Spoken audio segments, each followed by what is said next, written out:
ಒಬ್ಬ ಮನುಷ್ಯನ ಜೀವನ ಹೇಗಿರಬೇಕು ಅಂತ ಕೇಳುವಾಗ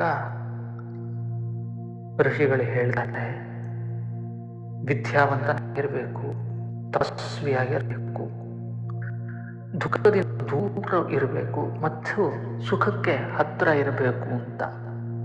ಇದಕ್ಕೆ ರಹಸ್ಯವಾಗಿ ಒಂದು ಕಿವಿ ಮಾತನ್ನ ಅದೇ ಋಷಿಗಳು ಹೇಳ್ತಾರೆ. ಏನು ಕೇಳಿದ್ರೆ, ವಿದ್ಯೆ ಇರಬೇಕು. ಆ ವಿದ್ಯೆ ಅವನಿಗೆ ಸತ್ಯ ಯಾವುದು, ಸುಳ್ಳು ಯಾವುದು, ಧರ್ಮ ಯಾವುದು, ಅಧರ್ಮ ಯಾವುದು ಅನ್ನೋದನ್ನು ತೋರಿಸ್ತದೆ. ಆ ಕಣ್ಣು ನಮಗೆ ಬೇಕು. ಸತ್ಯಕ್ಕಿಂತ ದೊಡ್ಡ ತಪಸ್ಸಿಲ್ಲ. ಸತ್ಯವನ್ನು ಹೇಳುವ ತಪಸ್ಸನ್ನು ಆಚರಣೆ ಮಾಡಬೇಕು, ಧರ್ಮದ ಆಚರಣೆ ಮಾಡಬೇಕು. ಅದಕ್ಕಿಂತ ದೊಡ್ಡ ತಪಸ್ಸಿಲ್ಲ. ಆಸೆಗಿನ್ನ ದೊಡ್ಡ ದುಃಖ ಇಲ್ಲ ಅಂತ ಹೇಳ್ತಾರೆ. ರಾಗದ್ವೇಷಗಳಿಂದ ದೂರ ಉಳಿದರೆ ನಮಗೆ ದುಃಖಗಳು ದೂರ ಆಗ್ತದೆ. ಮತ್ತು ನಾಲ್ಕನೇದು, ಸುಖವಾಗಿರ್ಬೇಕಂದ್ರೆ ಏನು ಮಾಡಬೇಕು ಅನ್ನುವಾಗ ತ್ಯಾಗ ಮಾಡು ಮನೋಭಾವವನ್ನು ಬೆಳೆಸ್ಕೋಬೇಕು.